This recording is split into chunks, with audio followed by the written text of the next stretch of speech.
Water paddy grower. நெல் விவசாயம் செய்பவர்கள் யார் யார்? நெல் சாகுபடி செய்பவர்கள். Okay. Sugar cane. கரும்பு சாகுபடி செய்பவர்கள். ரகமான நெல்லில் மேம்படுத்திய ரகங்களை உபயோகித்து வந்தார்.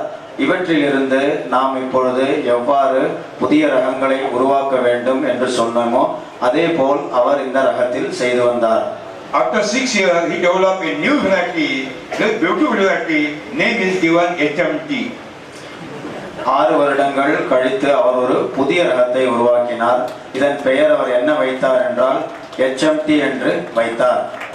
Dr. Abdul Kalam, Rashtrapati of India at that time, he honored in Rashtrapati Bhavan. Doctor Abdul Kalam அவர்கள் ஜனாதிபதியாக இருக்கும் பொழுது இவரை அழைத்து கௌரவித்தார். So to develop the new variety, it is not necessary to be as a BSc, MSc Agriculture and PhD. Not necessary. புதிய ரகங்களை உருவாக்குவதற்கு பிஎஸ்சி அக்ரியோ அல்லது எம்எஸ்சி அக்ரியோ போன்ற படிப்புகளுக்கு அவசியமே கிடையாது. You attend my 3-day workshop, you will be a BSc Agriculture.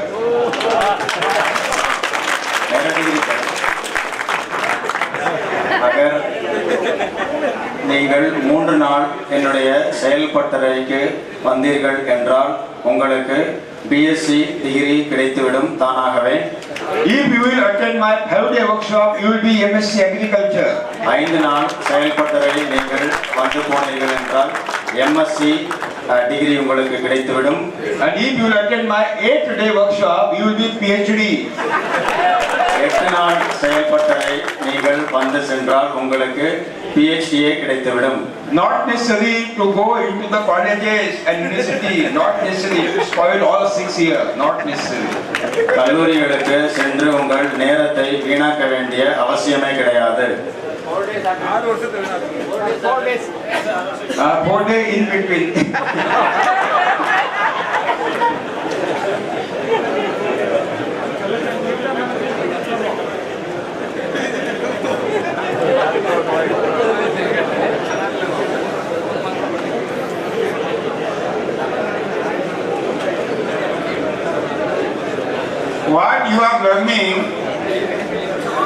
What you are learning here, it is not included in university syllabus.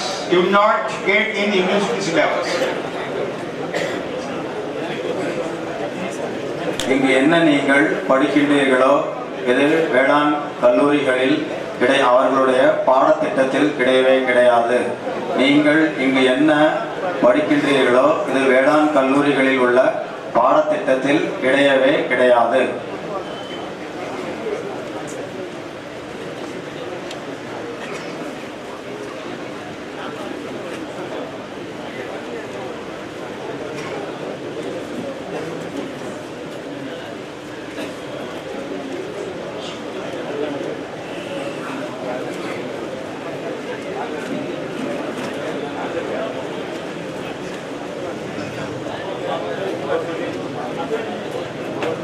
Satyu, just I have clarified.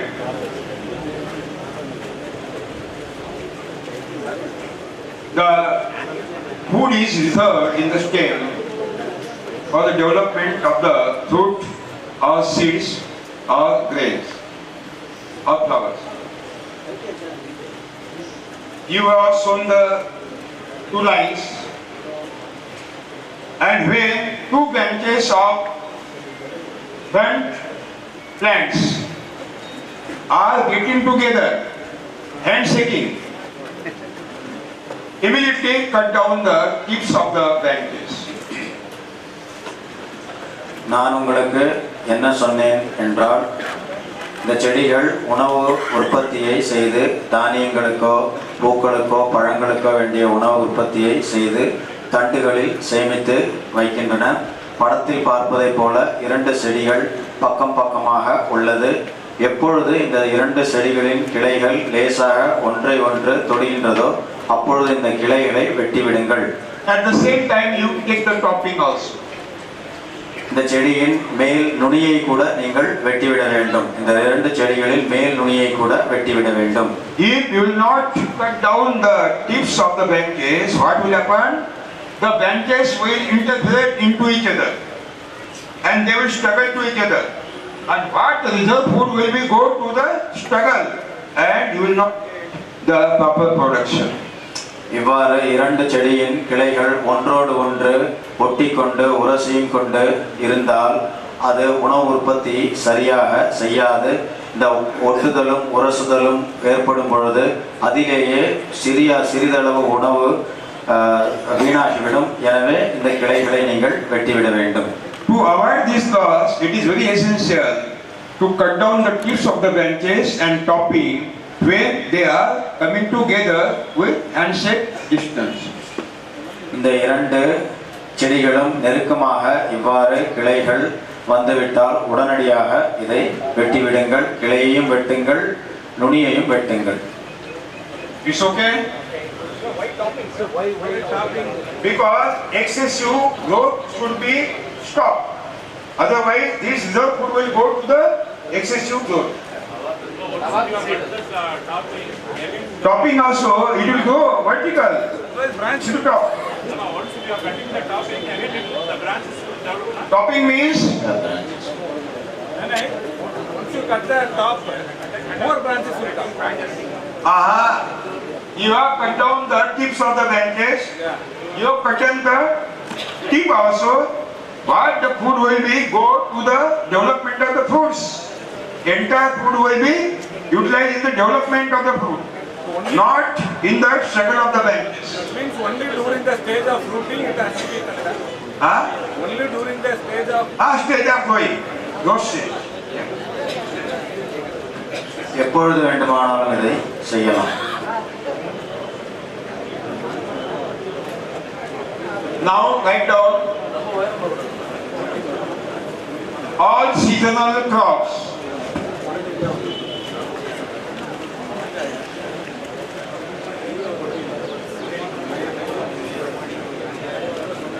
Maybe Kharif, Rabi,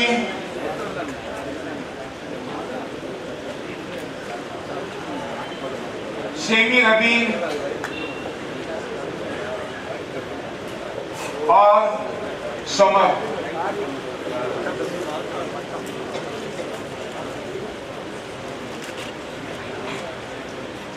Yella seasonal crop.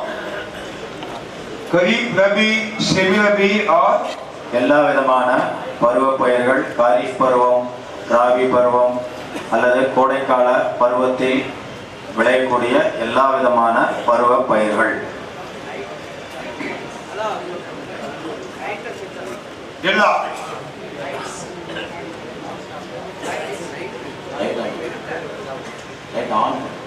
அந்த லைட்டை on பண்ணுங்கன்னா அண்ணா நீங்க இந்த பக்கம் வந்து Cereals, millets, pulses, oilseeds, yella. Vegetables, yella. தானியங்கள், பருப்பு வகைகள், காய்கறிகள், பழ வகைகள் எல்லாவற்றிற்கும் இது பொருந்தும். Okay, number 8, write down. Number 1, don't cultivate the soil by demon, rakshasa, tractora, dip. டிராக்டரை வைத்து ஆழமாக உழ வேண்டாம். டிராக்டரை வைத்து ஆழமாக உழக்கூடாது. டிராக்டரை கூடாது. Cultivate the soil by wooden plow or harrow or cultivator or rotavator. மரக்கலப்பைகள் வைத்து உழவு ஓட்டுங்கள். கொக்கி கலப்பை அல்லது சுழல் கலப்பையை வைத்து உழவு ஓட்டுங்கள். கொக்கி கலப்பை அல்லது சுழல் கலப்பையை வைத்து உழவு ஓட்டுங்கள் அல்லது மரக்கலப்பையை வைத்து உழவு ஓட்டுங்கள், உழவு செய்யுங்கள். Last cultivation should be done against the slope. Against. கடைசி உழவு எப்படி செய்ய வேண்டும் என்றால் அந்த நிலத்தின் சரிவு எப்படி இருக்கின்றதோ அதன் குறுக்காக செய்ய வேண்டும். So that flowing water will be stopped at each stage. அப்பொழுதுதான் மழை நீரானது அந்த சரிவில் உருண்டு ஓடி வரும் பொழுது அதில் மண்ணுக்குள்ளே இறங்கும். And soil erosion should be stopped. மேல்மண் அரிப்பு தடுக்கப்படும்.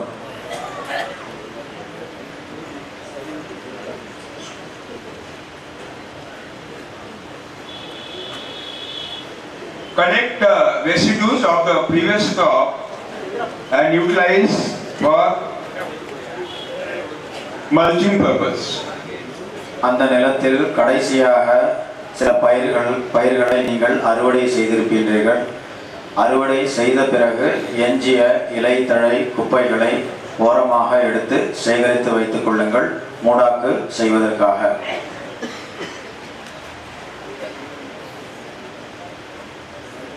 If you are utilizing rotavator, it is not necessary to collect the residues also. They are cut down automatically and will mix the soil.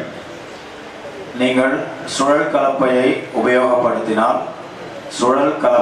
உபயோகப்படுத்தினால் இவ்வாறு நீங்கள் இலை தழை செத்தைகளை கடைசி அறுவடைக்கு பின்பு எஞ்சிய இலை தழை செத்தைகளை சேகரிக்க வேண்டிய அவசியமே கிடையாது. அப்படியே விட்டுவிட்டு சுழல் கலப்பையை போட்டு உழுது கொள்ளுங்கள்.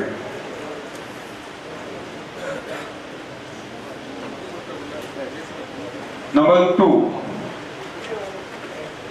Before last cultivation, spread out 200 to 400 kg Ganajeevamrutam per acre on the surface of the soil and mix it with the soil by last cultivation. கடைசி உழவு ஓட்டுவதற்கு முன்பாக 200 முதல் 400 கிலோ அளவிலான கனஜீவாமிர்தத்தை 1 ஏக்கர் நிலத்தில் பரப்பிவிட்டு உழவு ஓட்டுங்கள். கடைசி உழவுக்கு முன்பு 200 முதல் 400 கிலோ கனஜீவாமிர்தத்தை மண்ணில் பரப்பி உழவு ஓட்டுங்கள்.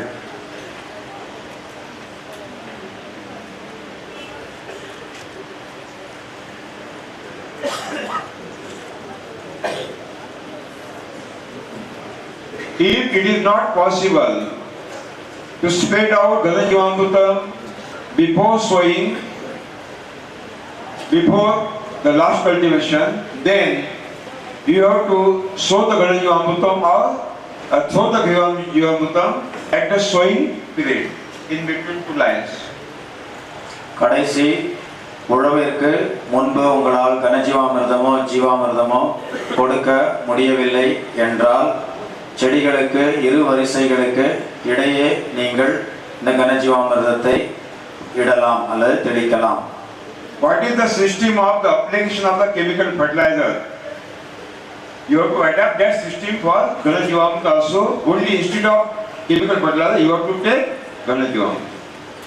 ரசாயன உரத்தை நீங்கள் எவ்வாறு உபயோகிக்கின்றீர்களோ அதே போலதான் நீங்கள் கனஜீவாமிர்தத்தையும் உபயோகிக்க வேண்டும். ரசாயன உரத்தை எவ்வாறு நீங்கள் உபயோகித்தீர்களோ அதே போல் கனஜீவாமிர்தத்தை உபயோகிக்கவும்.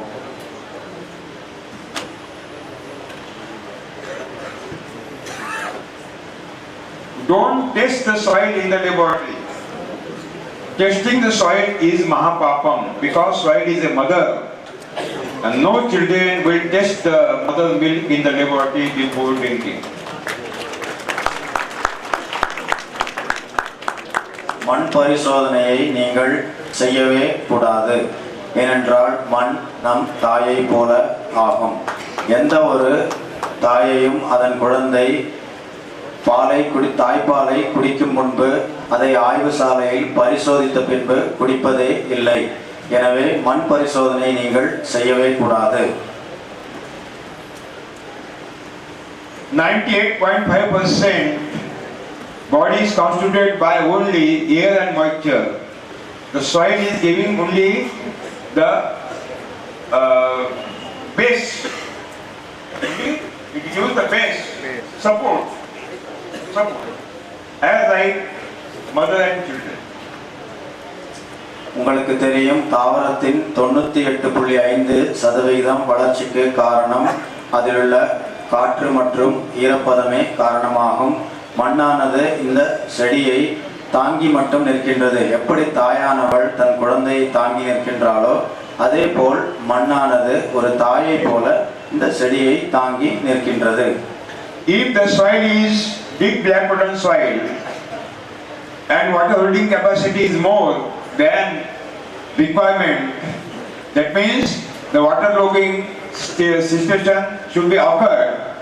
Then take the trenches at the interval of 18 feet or 24 feet equal, so that excessive moisture will be evaporated in the trenches and moisture will be maintained. 18 to 24 18 to 24. across the slope. இது கருமை நிறமான மண்ணாக இருந்தால் இதில் தண்ணீர் தேங்கி நிற்க வாய்ப்புகள் உண்டு. இவ்வகையான நிலங்களில் நீங்கள் நீள் கால்வாய்களை எடுக்க வேண்டும். 18 முதல் 24 அடி இடைவெளியில் நீங்கள் கால்வாய்களை எடுத்தீர்கள் ஆனால் மழை நீரானது இதில் சேகரிக்கப்பட்டு நீர் ஆதாரங்களை சென்றடையும். If your soil is saline, the ksharas are not dissolved in the water, but these ksharas are dissolved in the carbonic acid. And when you mulch the soil and give the Jivamrutam, carbon dioxide is liberated, and that carbon dioxide is combined with the water again, and carbonic acid is created, and all the salts will be dissolved in the carbonic acid, and they will evaporate with the water in the trenches, and your soil will become very beautiful, having pH value not more than 7 to 7.5. 7 to 7.5. Yeah. உப்புத்தன்மை உள்ள நிலமாக இருந்தால் இந்த உப்பானது நீரில் கரையாது. இந்த உப்பானது carbonic அமிலத்திலேயே கரையும். அதனால் நீங்கள் இத்தகைய நிலத்தில் மூடாக்கு இட்டு ஜீவாமிர்தம் கொடுத்தீர்கள் ஆனால் கரியமில வாயு ஏற்படுகின்றது. இந்த கரியமில வாயுவானது நீருடன் கலந்து கார்பானிக் அமிலத்தை உண்டாக்குகின்றது. இந்த கார்பானிக் அமிலம் இந்த நிலத்தில் உள்ள உப்பினை கரைத்து விடுகின்றது. கரைத்து இது நீங்கள் எழுப்பிய ட்ரென்ச்சில் சென்று அடைந்துவிடும். இதனால் காரம் மற்றும் அமிலத்தன்மையானது உங்கள் நிலங்களில் 7 முதல் 7.5 வரை இருக்கும். If your soil is sandy or stony, there is no water holding capacity, because sand particle cannot hold the water or stone cannot hold the water. But in between two sands, if we will introduce the humus, then water holding capacity will be, because humus hold the water very well. உங்கள் நிலத்தில் மண் தன்மையாக இருந்தால் கற்கள் இருந்தாலும் இத்தகைய நிலங்களில் நீர் தேங்கி நிற்காது. இது நேரடியாக கீழே சென்றுவிடும். இத்தகைய நிலங்களில் நீங்கள் மக்கை கூட்டினால் மண்ணின் வளமான மக்கு அதிகமாக மக்கு உருவானால் இவை இந்த நீரை தேக்கி வைக்கும் தன்மையை ஏற்படுத்தும். இந்த நிலங்களில் நீரை தேக்கி வைக்கும் தன்மையை ஏற்படுத்தும். So any soil you can adopt this technology in any soil type. இத்தகைய இந்த தொழில்நுட்பத்தை நீங்கள் எத்தகைய நிலங்களிலும் உபயோகப்படுத்தலாம். அந்த மண் எந்த தன்மையாக இருந்தாலும் அதில் நீங்கள் உபயோகப்படுத்தி பயன்படலாம். Soil is mother and mother is not bad. Mother is always. மண் நமக்கு தாயை போன்றவள். அதனால் தாய் எப்பொழுதுமே நல்லவள் தான். So number 3. Only utilize local varieties of the crops. நாட்டு விதைகளை மட்டுமே உபயோகப்படுத்துங்கள். நாட்டு விதைகளை மட்டுமே உபயோகப்படுத்துங்கள்.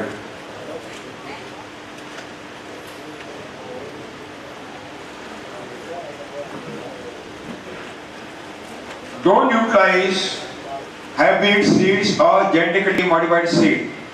संकर बीज का उपयोग नहीं करना है और जन्नुक अभियांत्रिकी के रूपांतरित बीज का उपयोग नहीं करना है. வீரிய ஒட்டுரக விதைகளோ மரபணு மாற்றப்பட்ட விதைகளை உபயோகிக்கவே கூடாது.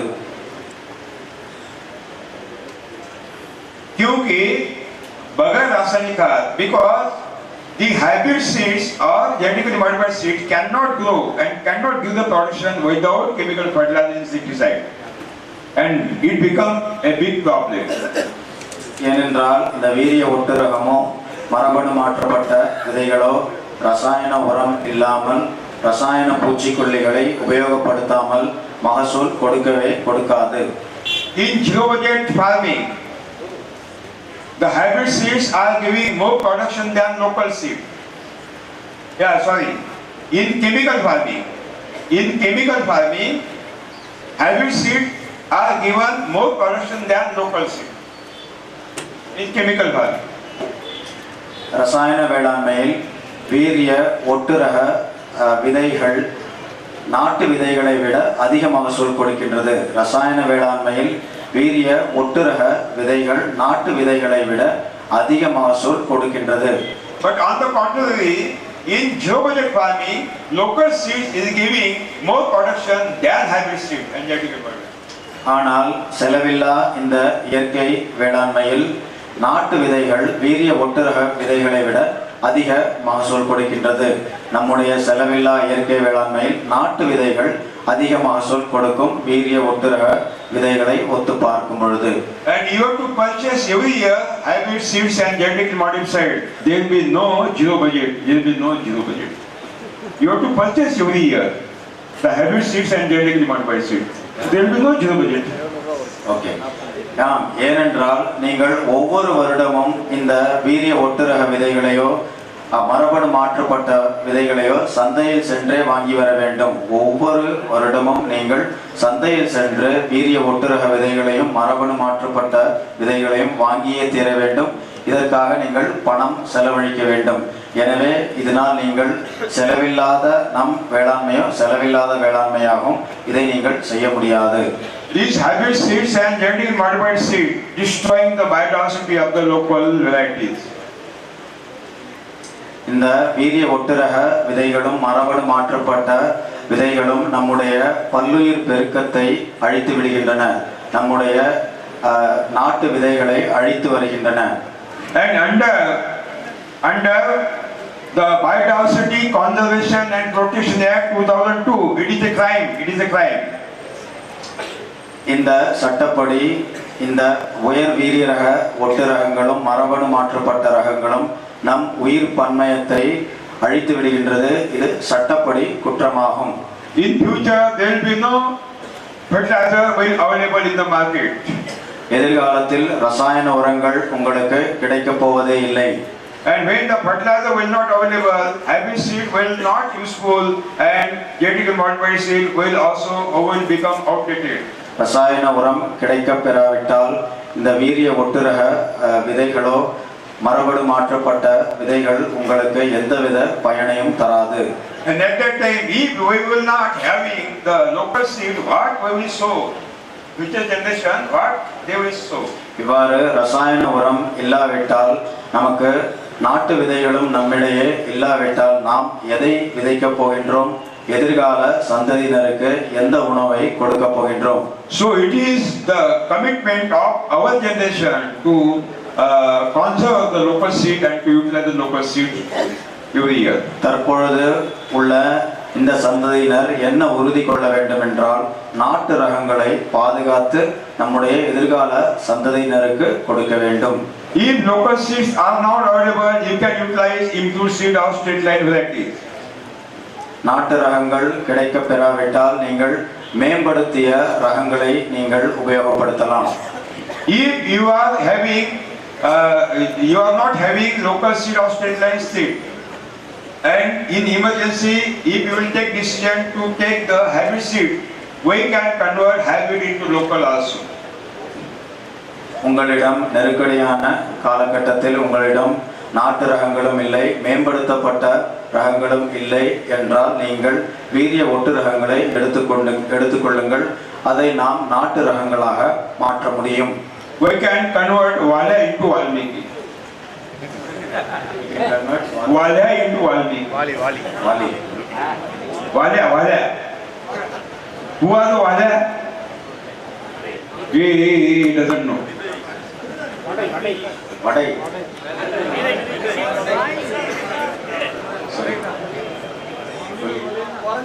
वाल्या कौन था? वाल्मीकि ऋषि का पहला रूप वाल्या था। वो डाकू था, डाकू था, हाँ डाकू था, डकैत था। एक क्षण में वो बदल गया, वाल्मीकि बन गया। उसके बाद ये हाइब्रिड शिप को हम वाल्मीकि बना देंगे। வால்மீகி அவர் ஒரு திருடராக கொள்ளை கூட்ட தலைவராக இருந்தார். எப்படி வால்மீகி கொள்ளை கூட்ட தலைவரிலிருந்து மாறிவிட்டாரோ அதே போல் நாம் வீரிய ஒட்டு ரக விதைகளை கூட நாட்டு ரகங்களாக மாற்ற முடியும். He will take the hybrid seed, okay, you sow the seeds of the hybrid, then select the best plant from the hybrid plantation. Every year you take the selection which method I have given to you, and after 6 years, Valya will be converted into Valmiki. வீரிய ஒட்டு ரக விதைகளை நீங்கள் விதைத்து விடுங்கள். நாம் எவ்வாறு ஒரு புதிய ரகத்தை உருவாக்குவதற்கு எவ்வாறு உருவாக்குவது என்பதை கூறினோம்.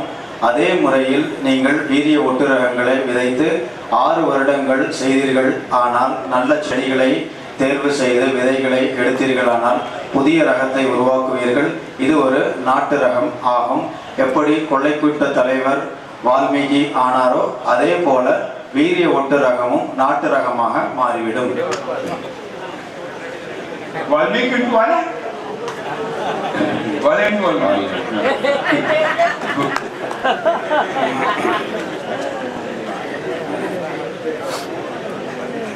Yeah.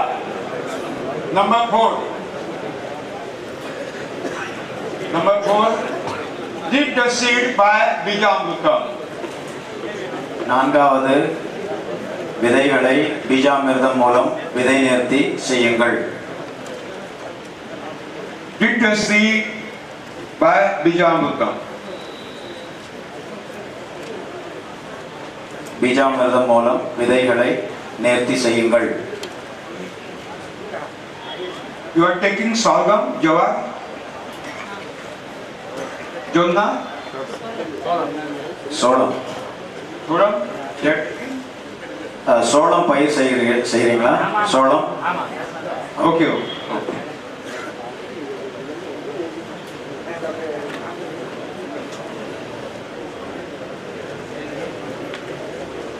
Then take the symbiotic intercrops in the main crop. Take the symbiotic intercrops in the main crop. Write down. सहजीवी अंतर फसलें लेना है मुख्य फसल में. सिम्बायोटिक क्रॉप इंटर क्रॉप होना चाहिए, है ना? முதன்மை பயிர்களில் நீங்கள் ஊடுபயிர் செய்ய வேண்டும். எவ்வாறு ஊடுபயிர் செய்ய வேண்டும் என்றால் அதன் வேர்களிலே ஒத்து வாழக்கூடிய உயிரி காற்றிலிருந்து தழைச்சத்தை மண்ணில் நிலைநிறுத்தக்கூடிய ஒத்து வாழக்கூடிய உயிரி வாழக்கூடிய பயிரை நீங்கள் ஊடுபயிராக செய்ய வேண்டும்.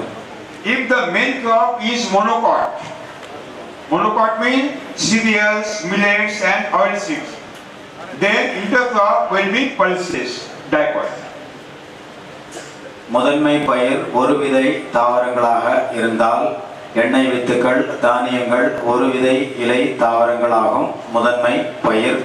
இவ்வாறு இருந்தால் ஊடுபயிர் இருவிதை இலை தாவரங்களாக இருக்கும். இது பருப்பு வகைகளாகும். இருவிதை இலை தாவரம் பருப்பு வகைகளாக இருக்கும். முதன்மை பயிர் ஒரு விதை இலை தாவரங்களாக இருந்தால் தானியங்கள் எண்ணெய் வித்துக்கள். ஊடுபயிர் இருவித இலை தாவரங்களாக இருக்கும். அது பருப்பு வகை பயிர்கள்.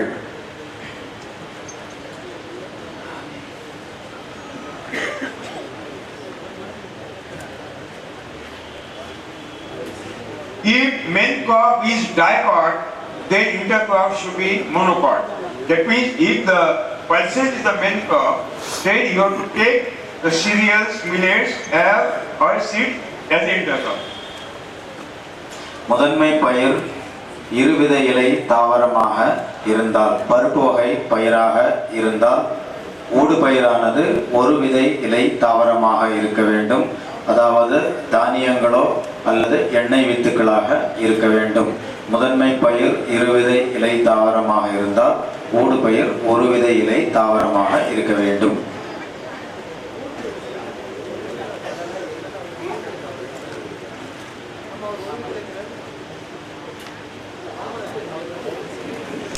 Intercrop should have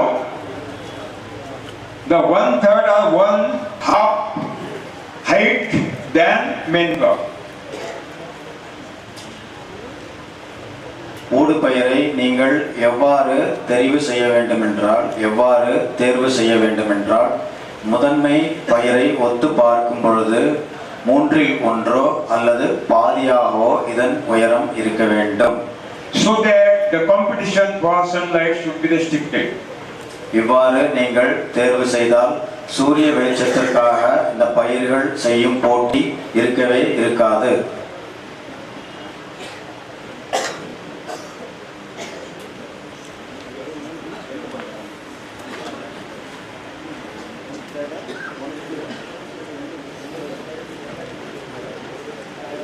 Okay.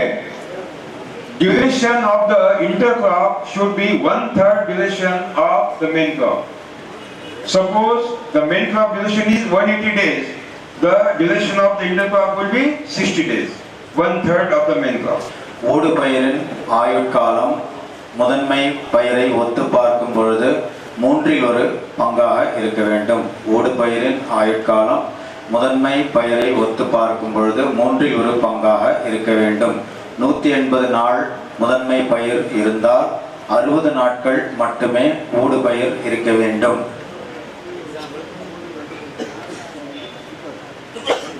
1/3 1/3 1/3 duration of the intercrops than main crop.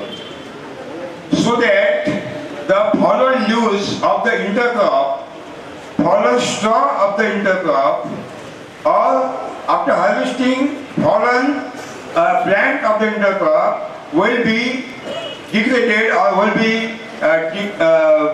decomposed in the rainy season or on the surface of the soil, and all the nutrients will be liberated and will get available to the main crop. இவ்வாறு 1/3 பங்காக வாழ்நாள் இருந்தால் ஊடுபயிருக்கு என்ன நடக்கும் என்றால் இலைகள் முற்றி கீழே விழுந்து கொண்டே இருக்கும், கிளைகள் கீழே விழுந்து கொண்டே இருக்கும். இந்த பயிரின் ஆயுட்காலம் முடிந்தவுடன் அறுவடை செய்த பின்பு இதன் முற்றிய அத்தனை உடம்பும் மண்ணில் சாய்ந்துவிடும்.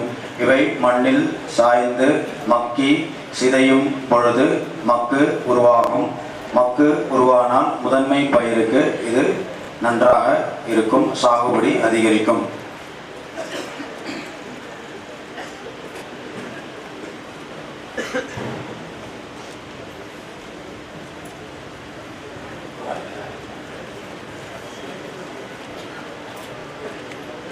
If the main crop is monocot, that means cereals, millets or oilseeds, which cannot take the nitrogen from the atmosphere.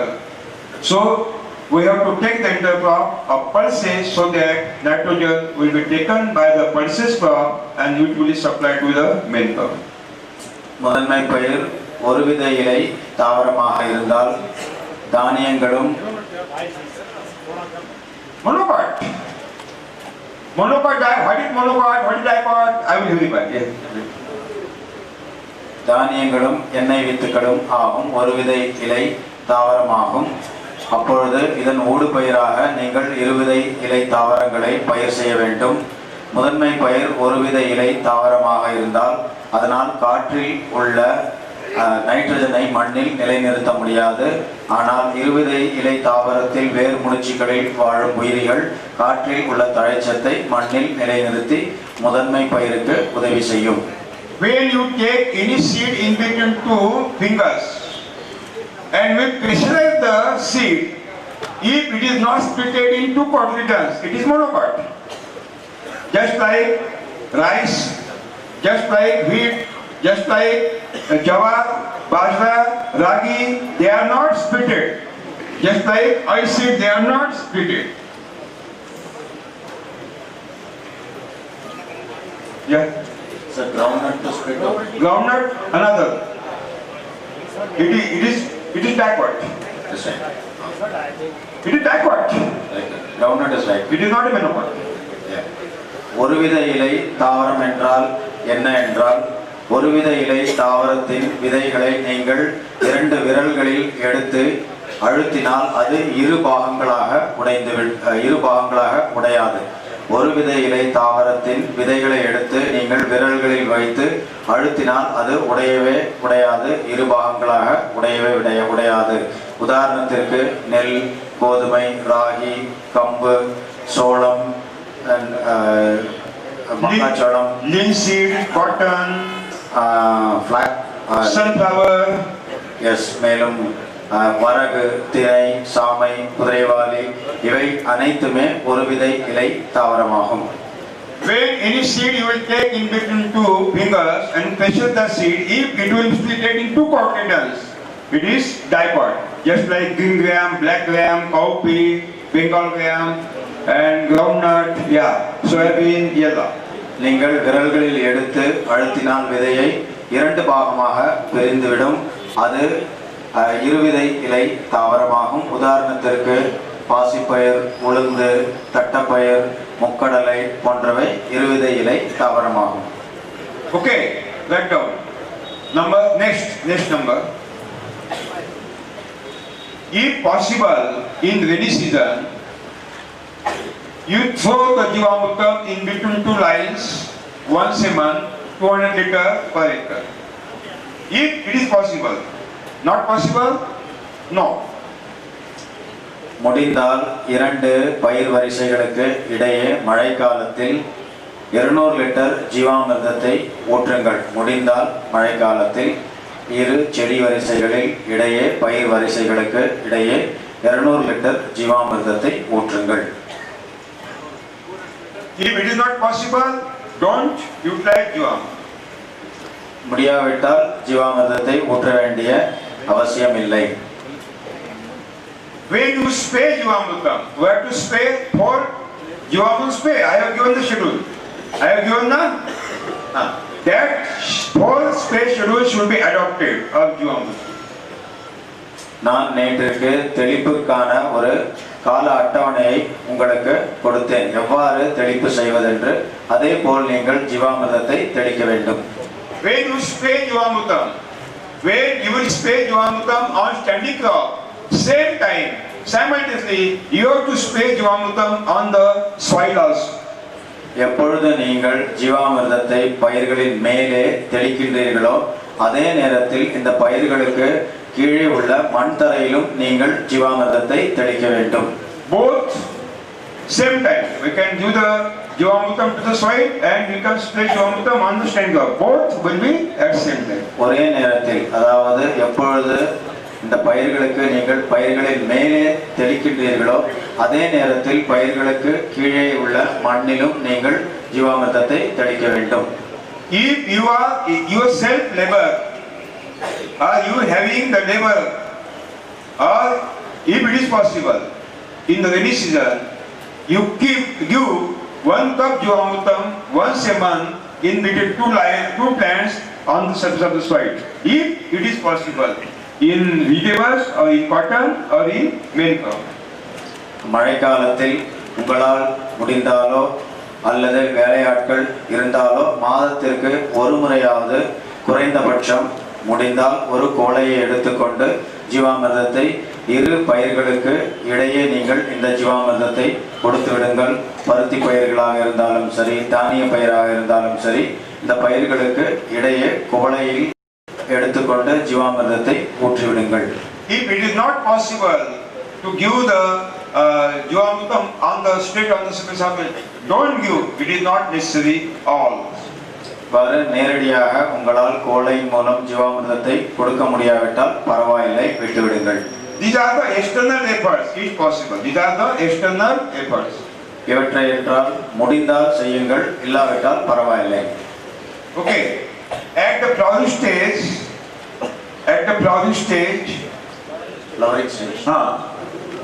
of the crop, sow the 100 kg Ghana Jivamrutam per acre in between 2 lines. பூ பூக்கும் காலம் எப்பொழுது வருகின்றதோ 100 kilo கனஜீவாமிர்தத்தை ஒரு ஏக்கருக்கு 100 kilo கனஜீவாமிர்தத்தை இரு பயிர் வரிசைக்கு இடையே அதை போட்டுவிடுங்கள். 100 கிலோ கனஜீவாமிர்தத்தை இரு பயிர் வரிசைக்கு இடையே அதை எரிந்து விடுங்கள்.